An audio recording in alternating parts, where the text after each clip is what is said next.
Welcome into the Eric Zane Show podcast, a daily show where I discuss news, nonsense, and my personal adventures each and every day of the work week.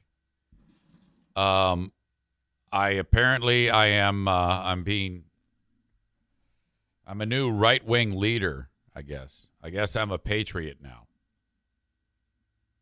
I posted a video, just a throwaway video, over the weekend about how much I like that song by Oliver Anthony.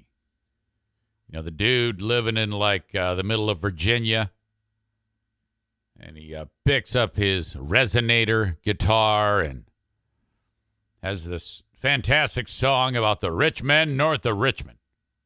It was awesome. Love that song. Rich men north of Richmond. Something about having control. They want to know what you think. They take your money. It's awesome. I just love that song.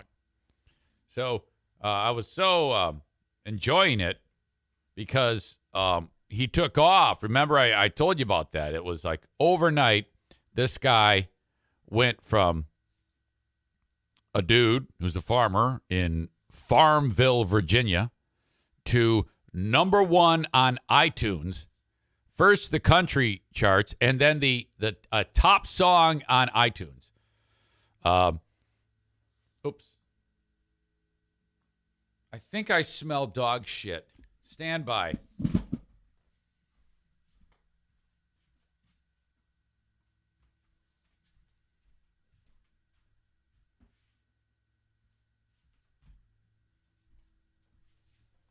I totally smell dog shit right now.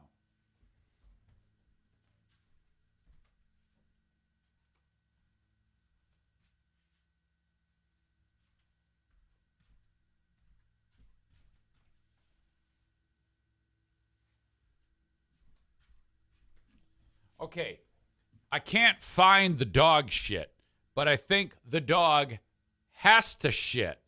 So I'm going to start this over after I take the dog out to go shit. That's incredible. Holy shit. I'll be right back. Hidden dog shit alert.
Okay, update. That's either a hidden pile of shit somewhere in this room. I'm not ruling that out, by the way. Or it's just a one of those farts that might as well be a pile of shit because there's so much particulate. Is that how you say it? Particulate or particulant in the air? Damn it. You can actually go back if you were watching this and get the exact moment that my nose warned me. I went, whoa, what is that?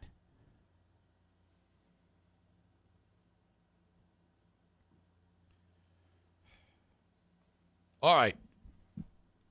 So anyway, I made this post about this song, and it seems to be somehow gaining some attention, which, you know, like when I went to bed last night, there was like 200 people that looked at this dumb video of me saying, I love this song. And then I made a couple cracks about he's a ginger, so he must have an abnormally pink penis.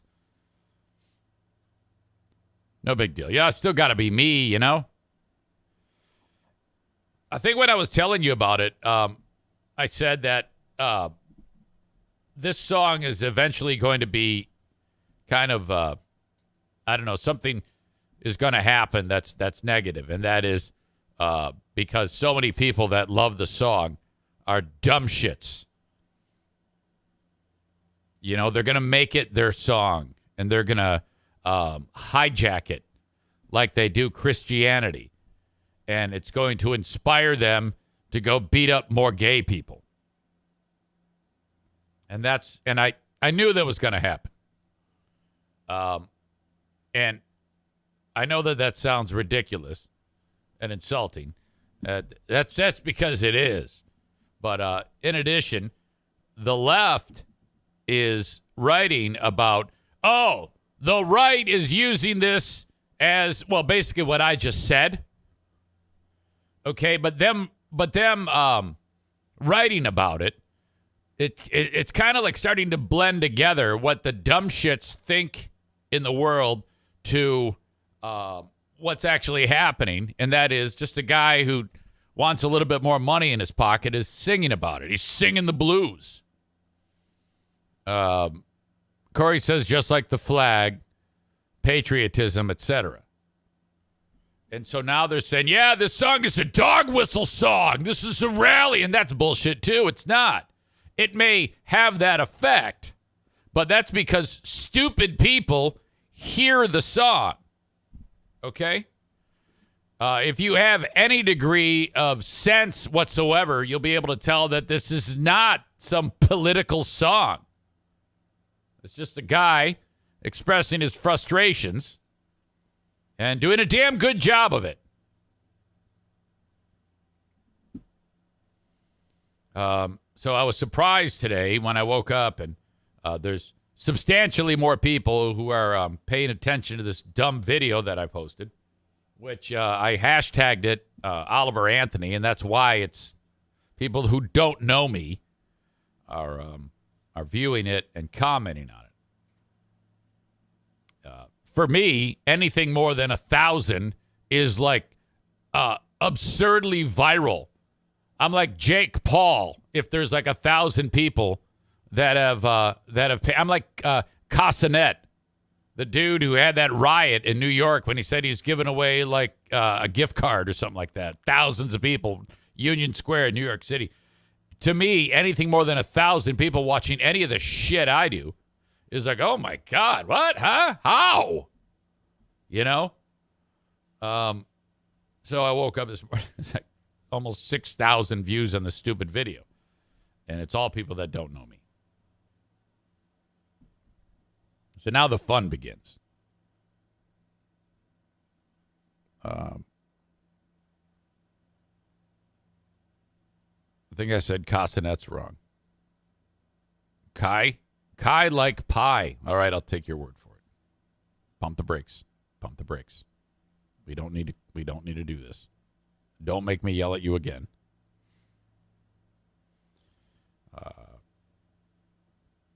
Lisa writes, such an American song.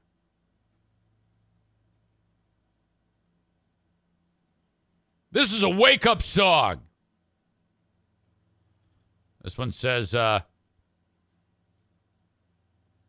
y'all better share this because this narrative will be removed by the weekend. What? And I actually wrote, I go, what do you mean? Doug says, they are already trying as we speak. They are?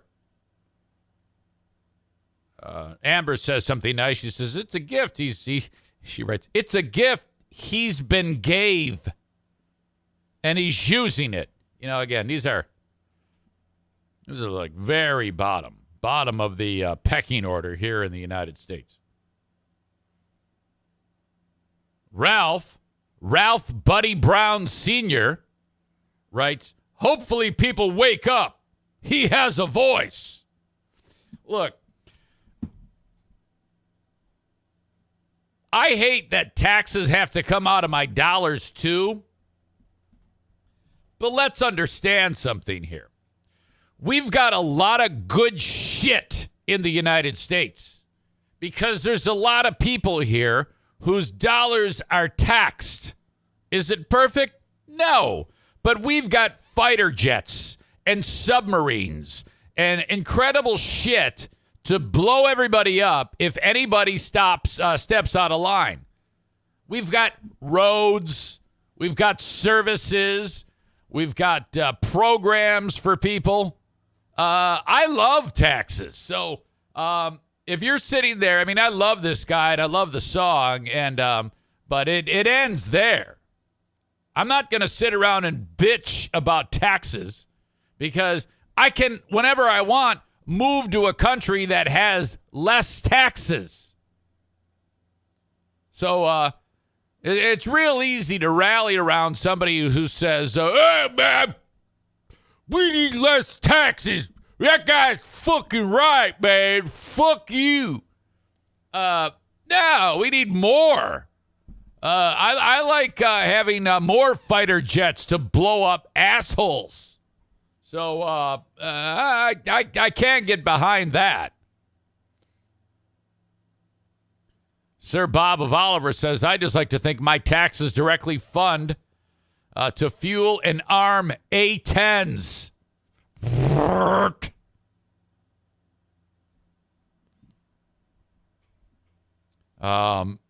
One guy, I said, boy, they're calling it a country song, but I don't think this is a country song at all. I think this guy has made his own genre. And this other guy wrote, hey, fuck tard. It's bluegrass and traditional. Amber says, classic mountain music. Dean says, no truer song ever been written. Sing it, young man. And then Coral writes, song is awesome. 2 weeks ago, we had Jason Aldean try that in a small town, raise controversy, and tell it how it needs to be. It went to number 1. Then last week, Tom McDonald with American Flag spoke the truth. It went to number 1. Then this week, Tom McDonald with Your America at number 1. And now tying it at number 1 is Oliver Anthony with Rich Man North of Richmond. All amazing songs that have come out in the last few weeks to show that America's fed up. And that these messages and these songs speak to everybody. Amazing listen to all 4 songs. Let's get them out there. And I wrote, I wanted to fuck with this lady. So I wrote, yeah, I didn't like the Aldean song because it was racist. The whole pro-lynching thing was pretty ugly. And now I'm waiting for the for certain backlash that will hit over that crack.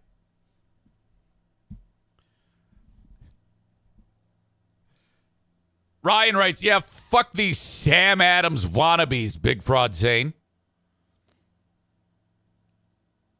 BW Ionia says, you want to get people going over country music review. Wheeler Walker Jr., pretty sure you are familiar. Yes, he's fantastic.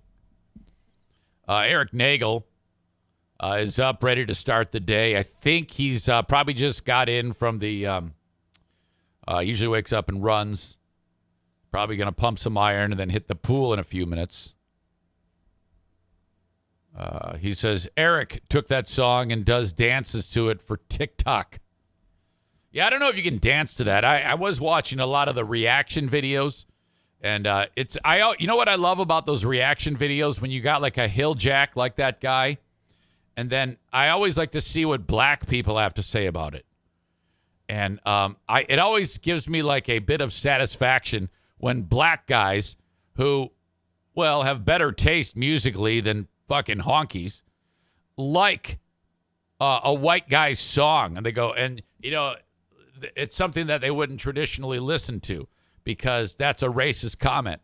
And then they're like, oh, man, I love this guy. I don't know about you, but I get a little white pride whenever that happens. I'm very prideful of my whiteness when a black guy likes a song like that. Is that just me? I love those reaction videos.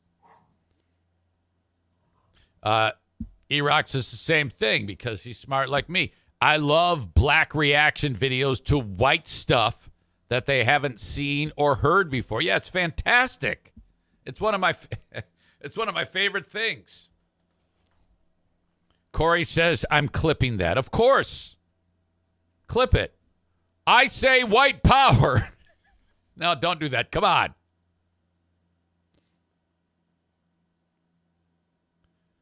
So that's where I stand on that. All right, yesterday was fantastic, and here's why. I was invited to our local zoo to host there's a local organization called Gift of Life Michigan. It's the, hey, donate your organs, folks. They used to advertise in the podcast, but I still work with them, but they just don't market anymore. But they had me host a fun event where people who have loved ones who passed away and they donated their organs, and people who have benefited from people donating their organs together at the zoo. All right, and I'm the MC. So a couple things that went down that are worth noting, being that everybody knows my story, so it kind of makes sense. So now this group is they're advocating that you take your driver's license and you have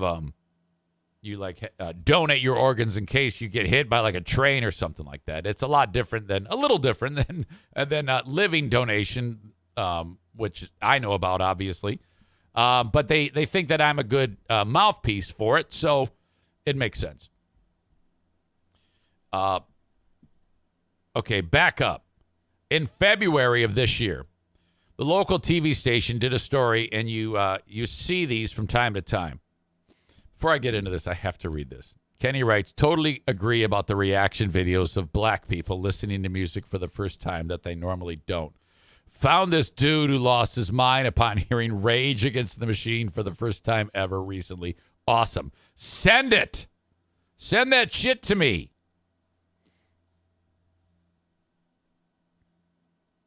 All right. Thank you. So in February, this news story pops where this chick is her name is Amy, is looking for a kidney. She's going to die. Hey! No! God damn it! No. All right. She's going to attack him, and he's going to get horny, and then this is going to be a problem. Don't. All he wants to do is sleep. Such a pain in the ass. A guy sees the news story about chick needs a kidney. He thinks to himself, and his name is Scott, hey, I think I want to do that. He commits. by chance, he happens to listen to this show. And he did say that me chit-chatting about giving a kidney had something to do. No! Had something to do with it. Kind of like giving him a little boost of confidence that everything's going to be okay. Because ultimately, when someone wants to give away a kidney, what keeps them from doing it is their own brain tries to trick them that they're not going to be okay or something bad is going to happen when, in fact, it's not. Well, so he reaches out to me, and we talked about it a little bit, and, he goes and makes it happen. And that, like a month ago, he actually did it. His name is Scott, like I said, and he donated his kidney.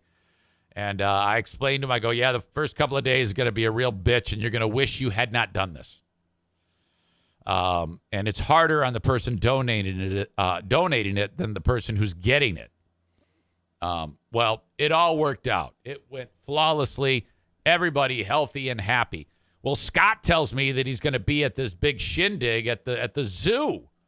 So I go, awesome, fantastic. So I have everything. It's all pre-written down, what I have to say.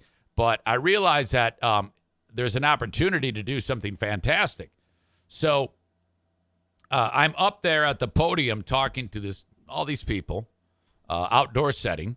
And I'm like, oh, yeah, thank you so much. I'm like thanking the sponsors. I'm going to introduce the people from the organization. They're going to say a few words about what they do, And I get a text from him, and it says, I'm here.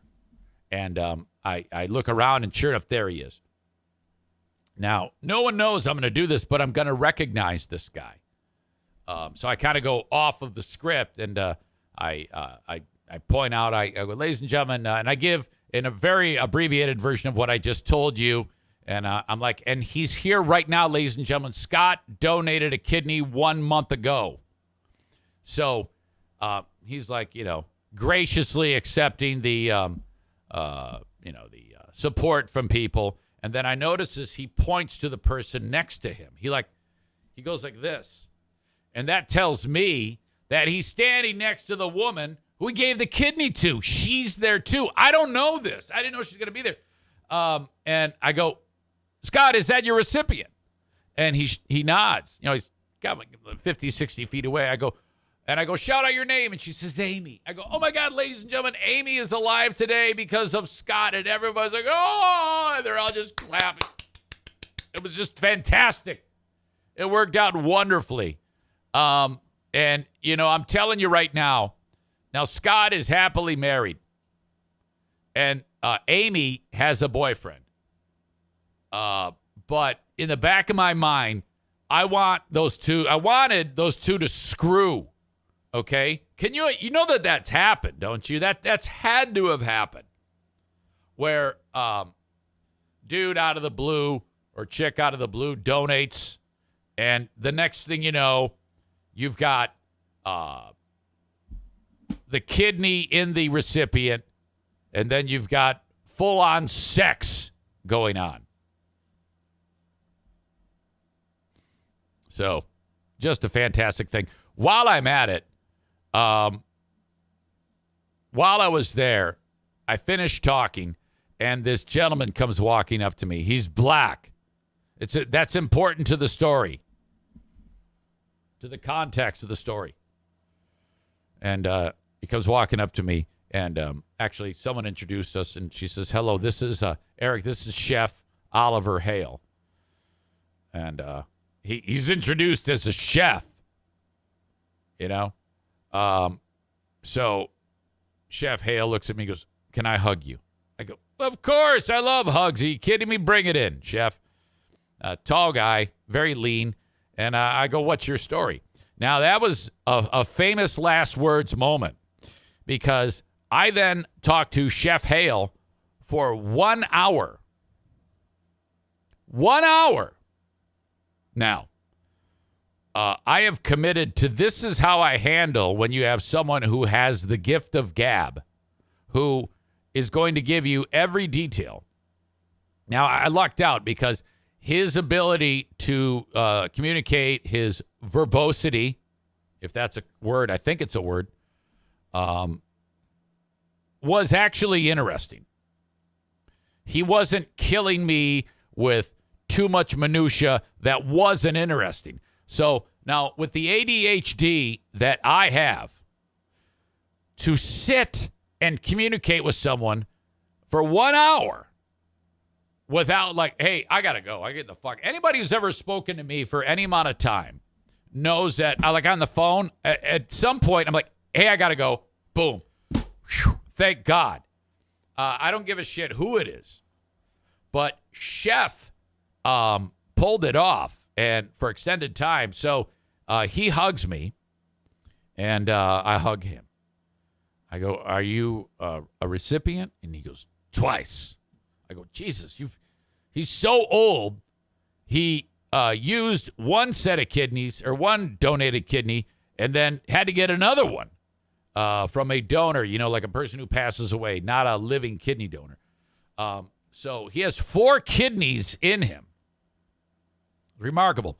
So, I'm getting the backstory and stuff like that. And this guy, where I live, he is like a very prominent individual. In fact, if you were to, oh, shit. God, I hate when I do this. If you were to look up Chef Oliver Hale online, you'd be able to, let me see here. Fuck me. God, I'm such an asshole. So all I can do to buy time is just call myself an asshole when these things happen. And I don't even know if it's going to work. Jesus. Well, anyway, Chef Hale is fantastic. And I'm talking to him, and I realize I'm in it for the long haul. There's going to be, all I'm going to be doing for the next hour is talking to Chef Hale. There he is. And, I mean, if you wear this type of gear with patches on it, oh, God, you've got some skills. This man has lived an incredible life. Not only is he a world-renowned chef, he participates in the transplant games in various sports like tennis and fencing. So I go, fencing? I go, how the hell did you get involved in fencing? So, he's got the gift of gab, like I said. So that story starts with, well, it started with the day I was born. And then he proceeded to tell me every minute of every day leading up to yesterday about his fencing career. On guard. You got the masks thing and your sabers. You're hitting each other with them. He participates in fencing in the transplant games and tennis. But that's not the reason why I'm bringing it up. But first of all, he's a fantastic resource because I think he can talk about anything. At one point, I want to introduce you to Chef Hale. All right. In fact, I expect after this audio podcast goes public that I'm going to hear from a lot of people that said that they've had a lot of interactions with him. Like Ryan, he says, Chef O is a GR icon. Tyler says, every time Eric says chef, I'm picturing Chef from South Park. Bud Vugger, 78, first time Chad. That is a boomer bunker.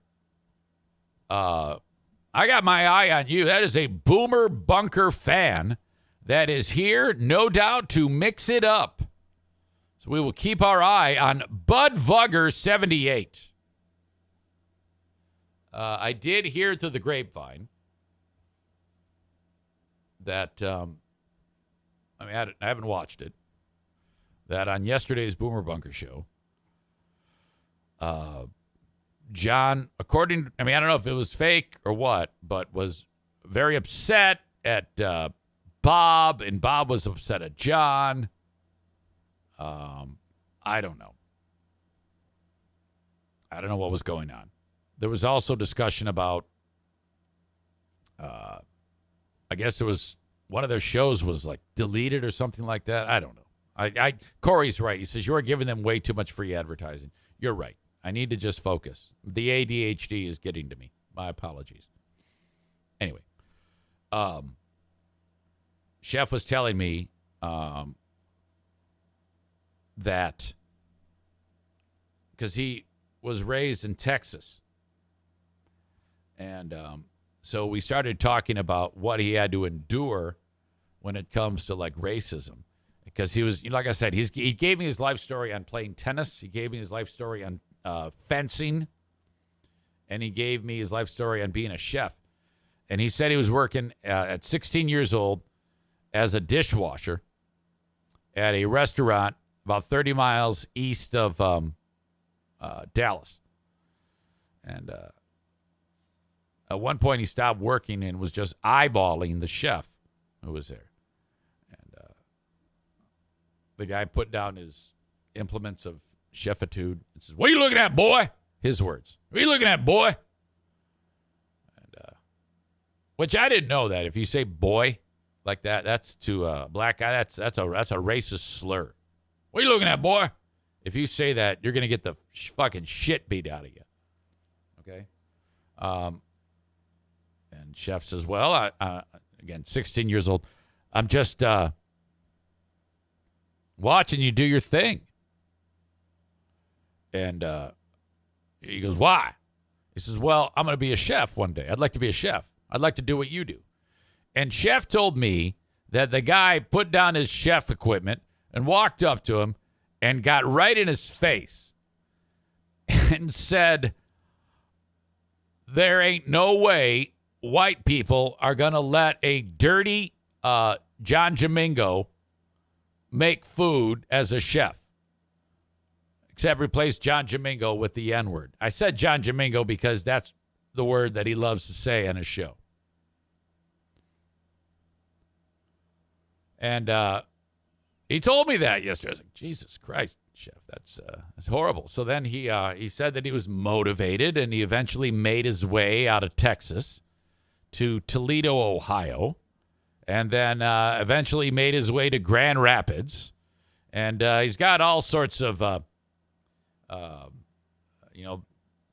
degrees, but he decided to be a chef for whatever reason. And he's spectacular from what I understand. He's retired now, but he's incredibly prominent.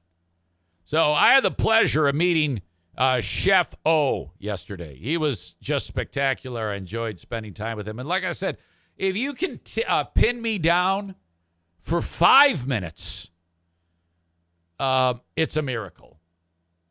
Forget 1 hour. But, I just started to pay attention to him and really focus like I was interviewing him for the podcast. So I started asking him very specific questions about racism and everything. I go, "So you being there, this is the 1960s when he got called the N-word in Texas." I go, you worked at a time in the 1960s where all that crazy shit is going on. And now you're in the North and it's still fucked up, but not as fucked up. Can you take me through the dynamic of you realizing that, in some places the culture is changing? You've actually witnessed changing of the culture and actually had to experience it directly. I cannot relate to you and what you say. What is it like? And he started to cry. I did the old Roy Firestone. I made him cry. And I'm like, "Oh, fuck, I didn't anticipate that." I was just, And so he's explaining it to me. And then while he's talking, he says, "But it's getting worse again. It's going back the other way." I go, "I know." And we kind of looked at each other thinking the same thing. It's because of Trump. Trump has given these pieces of shit a voice, and they're emboldened now. So they're more likely to lean into this horrid behavior because that's the mentality. I'm not saying Trump's a racist. I'm just saying he's given all these pieces of shit a reason to step out, to be loud now as opposed to under a rock where they fucking belong. So anyway, he says in 2018, I was in line at a grocery store. And I go, "Okay, is this going to make me sad?" He goes, "Yeah, made me sad." I go, "All right." And he's in line. There's a guy in front of him, and he just happened to make small talk. He goes, "Boy, that was a nice day today. I loved it." And the guy turned around and says, "What do you care? Why are you talking to me, N-word? Why don't you go back to Africa?" Actually said that to him. Oh.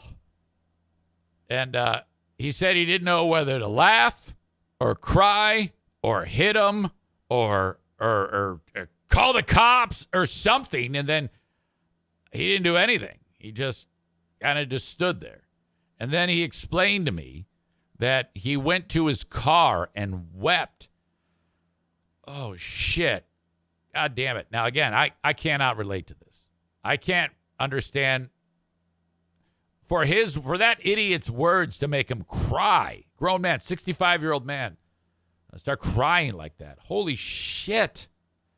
In my mind, I'm fantasizing about him getting the guy's head under his arm, like dropping a DDT on him, or like one of those moves from the Montgomery Brawl.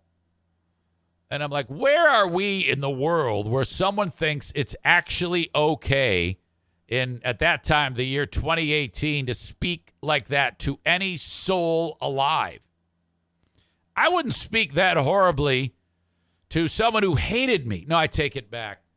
I absolutely would say that to the former Zaniacs. I wouldn't say the racial slur, but I'd say various jokes about meth teeth, and various shit like that. So whatever.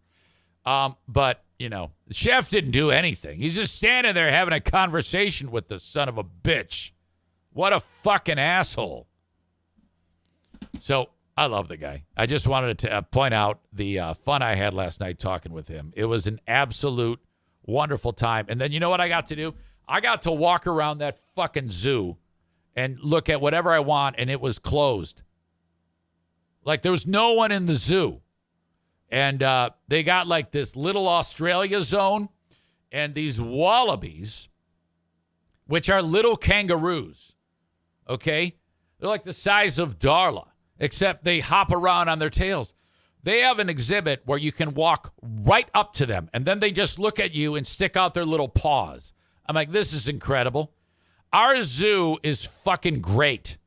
Then I went over, they got like a petting zoo portion of the zoo. It's like a barn. And they got this cow named Pumpkin. And you can just go up and pet her like a dog. And she's incredible. Ashley's a psychopath. She writes, "Fuck zoos." The fuck is wrong with you? Who would say fuck zoos? You idiot. Linda says, "Could you see the baby red pandas?" I did not get that far in because that's up on the ridge. Because our zoo, it isn't spread out over a large distance. It just goes up a hill. You basically go up a hill, and then when you get up to the top, you see the tigers and then the red pandas, and then you can get on this car. It's like on a track. It's an elevator, but not really. It's just like crazy thing that takes you down the ridge. It's fucking fantastic. After you ride the giraffes or the camels. No, you don't ride the giraffes. You ride the camels there. So our zoo is awesome. I love our zoo. And then, let's see, what was the other thing? Oh, the penguins. My God, the penguins. Oh, fantastic. Ashley, who's dumb as fuck, writes, "Animal cruelty, you stupid piece of shit. Those tigers don't want to be there." Idiot, those are rescued. They're usually injured and going to die out in the wild, you asshole. Read a book, dumb fuck. Jesus. Oh, I got another dickhead in the zoos are horrible community. No, they're not. The zoos are fine. Jesus. Ryan says those tigers are safe. Otherwise, Jimmy John will shoot them. That's ridiculous. You guys are idiots. Now go to the zoo. Then I wandered over to see the bald eagles. Oh, my God. These bald eagles, again, injured in the wild, had to be rehabilitated. And then there they are. They're just sitting there enjoying their life, doing eagle screwing and raising young eagles. It's awesome. Let's see. Ashley says, you probably like SeaWorld too. Oh, yeah, absolutely. Are you one of those idiots who watched that dumb movie called, what was it called? Black Whale? Or whales that are black or dark. It's called Dark Whales or Dark Water Whales or something like that, which is a complete work of fiction with animation. It's nonsense. I went to SeaWorld right after that came out simply because the movie came out. You know? People were like, oh, man, we got to boycott SeaWorld. I said, no, I'm going. I was like first in line. And you know who was there when I was there? Fucking Jack Hanna, America's conservationist. Okay? And he was there. And you know who he was there with? While he was speaking, he had the family members of the chick who worked in the orca tank that got killed by the crazy fucking fish. All right? And they were like, no, that movie, Black Whale, is complete fiction and bullshit.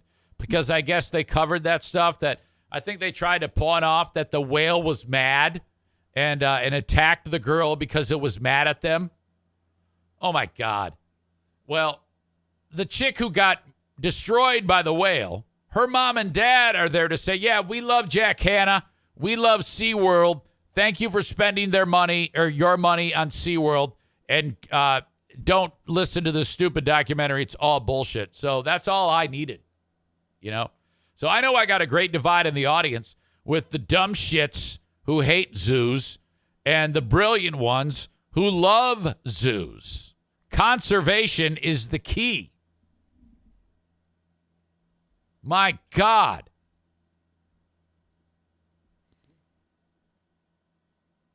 Aram says, Eric doesn't know. That's ridiculous. Corey says, Disney Animal Kingdom is cool as fuck. The animals that can run around, they aren't all in cages. Zoos are awesome, Kenny says, and staffed with incredible people that love taking care of the animals for the most part, I believe anyway. You know? I can't drop the E out of you. SeaWorld is awesome.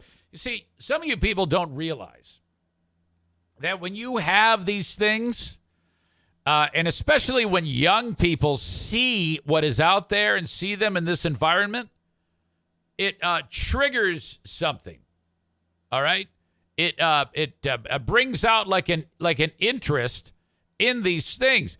And when young people see aquatic life or whatever it is that you have at these zoos or SeaWorld or whatever, you're eventually going to make them want to pursue this later on in life. It's part of the culture. It's fantastic.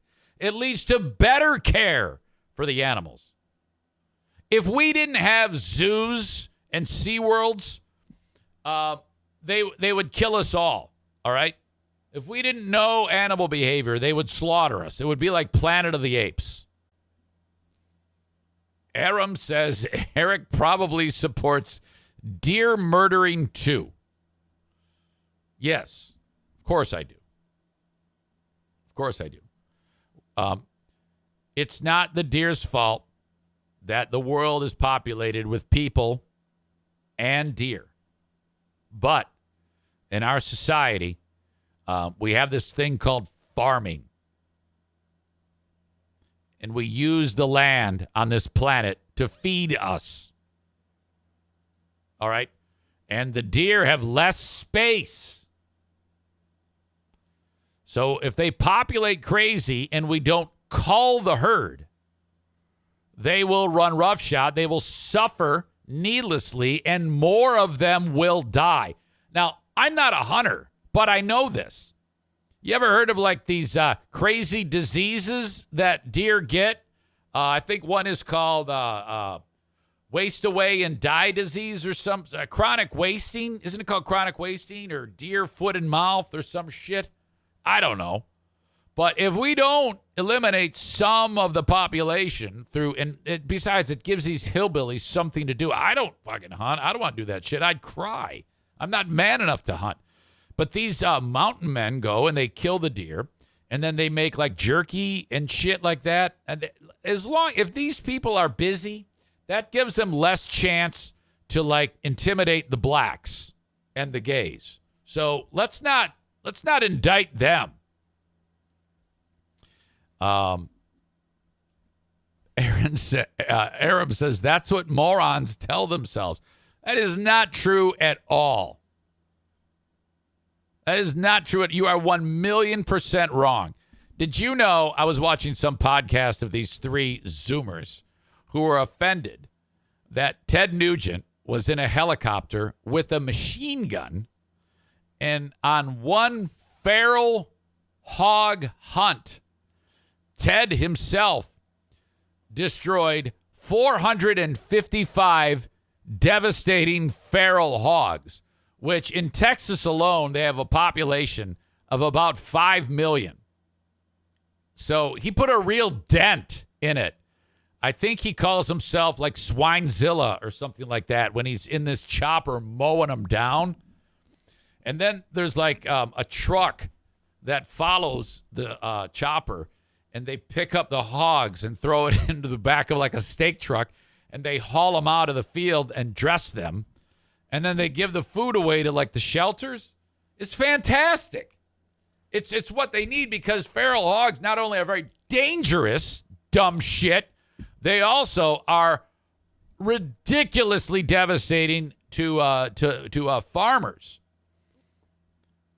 Bud Vugger with an excellent joke with hogs is what they call black people in Texas. You asshole. God damn it. So, hunting is 1,000,000% necessary. I'm not some crazy anti-hunting guy. Come on now. You know better than, you're smarter than that. Aram says Hunting the Hunter would be a great TV show. Agreed.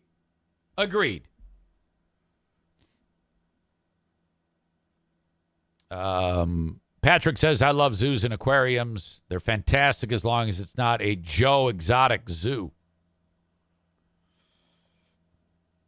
Radio voice Linda says, I support deer murdering so I have a lower chance of hitting them with my car. Another reason that it's important. And she says, want to know what kind of car I have. I don't know what's going on there. I think there's some car envy going on between members of the audience, I guess. I'm not sure.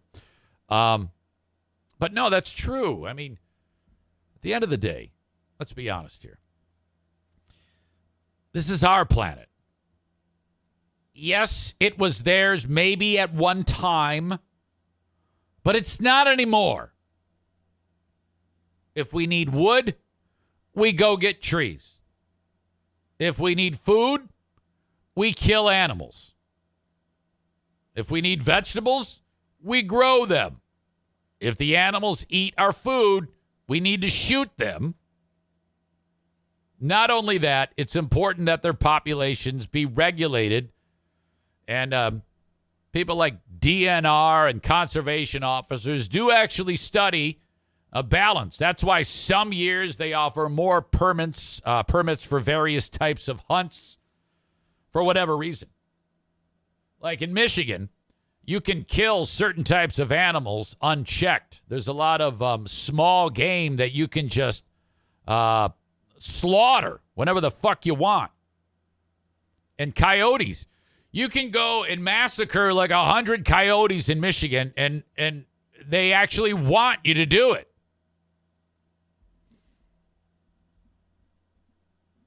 First time chat from Poseidon 69420 says, you know your mic, or nice mic, you know your audio stuff. All you need is an Electro Voice RE20 and a DBX 286S processor. That's all. Thank you. No one has ever acknowledged the mic ever. You're either going to go with the RE20, which is a staple in the industry, or a Shure. I forgot what the number is on the Shure mic. Did you know that the RE20, that's what, like, people, when they sing for whatever, like Stevie Wonder was the first person to record on an Electro Voice RE20. Sing into it. Shure SM7B. Yes, great mic. I'm actually thinking about getting one of those just to compare. Audio files. When you get like your podcast kit, this is the mic that they give you. Now, it'll get you through a few shows, but it's a pile of shit. Not that great.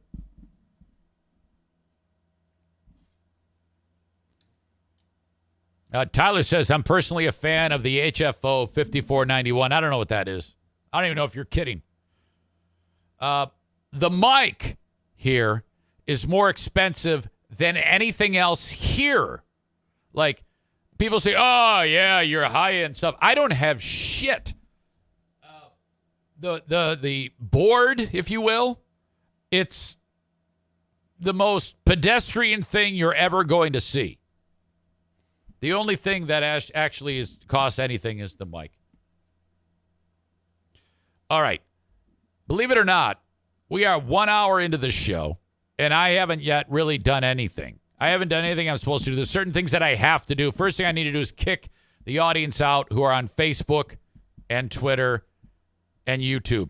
So if you want the rest of the show, it's on Twitch, okay? I'm trying to get people to sign up for Twitch. You go to twitch.tv/Eric Zane Live and follow me there. Subscribe to it. You can subscribe for free with your Amazon Prime. I appreciate that very much. Or if you feel like it, throw a few bucks at it, and you can then be subscribed. If you do not have Amazon Prime, the audio podcast is made available when I finish the show on all of the podcasting platforms. I have a Patreon, which I post a lot of content to, patreon.com/Eric Zane. Try it for free for 7 months. I offer this show free, and then I do a second Patreon podcast every single day, and there's a number of other shows on there that are a lot of fun, I hope. Patreon.com/Eric Zane. Sign up for 7 days free. Thank you for enjoying the show, though, for up to now on Facebook, Twitter, and YouTube. But I got to send you on your way.